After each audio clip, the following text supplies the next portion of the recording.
കൃഷ്ണപുരം ആസ്ഥാനമായുള്ള അകംപുറം ചർച്ചാവേദിയുടെ ആഭിമുഖ്യത്തിൽ ബെന്യാമിന്റെ ആടുജീവിതം നോവലും ബ്ലെസ്സിയുടെ ആടുജീവിതം സിനിമയും ചർച്ച ചെയ്തു. നോവലിലെയും സിനിമയിലെയും കേന്ദ്ര കഥാപാത്രത്തിന് ആധാരമായ ദുരിത ജീവിതം നയിച്ച ആറാട്ടുപുഴ സ്വദേശി നജീബ് എന്ന ഷുക്കൂർ ചർച്ചയ്ക്ക് തുടക്കം കുറിച്ചു.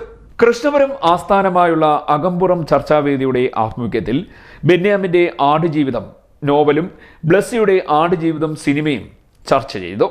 ഈ അകംപുറത്തിൻ്റെ ചർച്ചാവേദിയായിട്ട് ഇതിനെ പരിണമിക്കുകയാണ്. അകംപുറത്തിൻ്റെ പ്രധാന സാരഥികളാണ് ആ നിരന്നിരിക്കുന്നത്, ഞാൻ ഉൾപ്പെടെ. അപ്പോഴങ്ങനെയാണ് ഈ അകംപുറം എന്നുള്ള പേര് സ്വീകരിക്കാൻ ഇടയായത്. അപ്പോൾ ഇതിൻ്റെ ലക്ഷ്യം എന്ന് പറയുന്നത് 2 മാസത്തിലൊരിക്കലെങ്കിലും ഏറ്റവും പുതിയ പുസ്തകങ്ങൾ, അത് എല്ലാ തരത്തിൽപ്പെട്ട എഴുത്തുകാരുടെയും പുസ്തകങ്ങളും അതേപോലെ തന്നെ വിഷയങ്ങളും അവതരിപ്പിച്ച് ചർച്ച ചെയ്യണമെന്ന് ആഗ്രഹമുണ്ട്. കാര്യം കൂച്ചുവലങ്ങളില്ലാത്ത ഒരു ചർച്ച. അങ്ങനെ പുള്ളിയുടെ 6ാമത്തെ നോവലാണ് ഈ ആടുജീവിതം. മറ്റേ 5 നോവൽ വേറെ എഴുതിയിട്ടുണ്ട്. ഇപ്പോൾ ഒരു പ്രവാസിയുടെ കഥ എഴുതാൻ ഇങ്ങനെ കാത്തു കണക്കാം. പിന്നെ ഈ പുള്ളി സുനിലേട്ടൻ ചെന്ന് പറഞ്ഞപ്പോൾ ഈ പുള്ളി പെട്ടെന്ന് എൻ്റെ അടുത്ത് വന്നിട്ട് വന്നപ്പോൾ തന്നെ ഞാൻ പറഞ്ഞു, ഇനി കഥയ്ക്കൊന്നും പലതൊന്നും പറയുന്നില്ല, ഞാൻ അനുഭവിച്ച് ഇനി അതിനെപ്പറ്റി ചിന്തിക്കുന്നില്ലെന്ന് പറഞ്ഞു.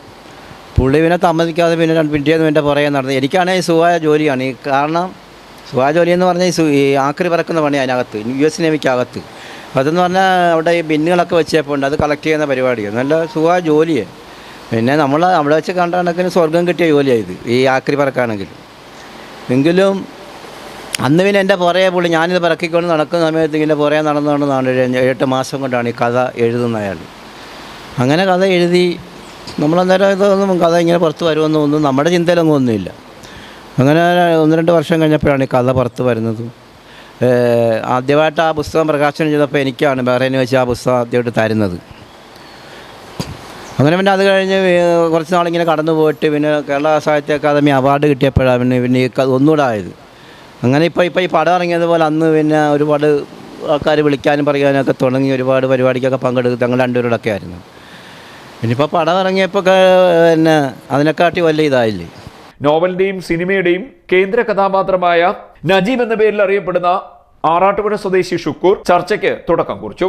ജേക്കബ് ഉമ്മൻ, പ്രേംജിത്ത് കായംകുളം, ഭദ്രൻ കാർത്തിക, സുരേഷ് വർമ്മ, MR ജീവൻലാൽ, വാത്തിശ്ശേരിൽ മനോഹരൻ, സുദർശനൻ ആലുമൂട്ടിൽ, ബെൻസി മൂലവീട്ടിൽ, ഹരികുമാർ കൊട്ടാരം, മത്തായി തരകൻ, രഞ്ജൻ മാത്യു, ജോണിക്കുട്ടി, രമേശൻ, പ്രസാദ്, അനീജി എന്നിവർ ചർച്ചയിൽ പങ്കെടുത്തു. CDNet news, Kayamkulam.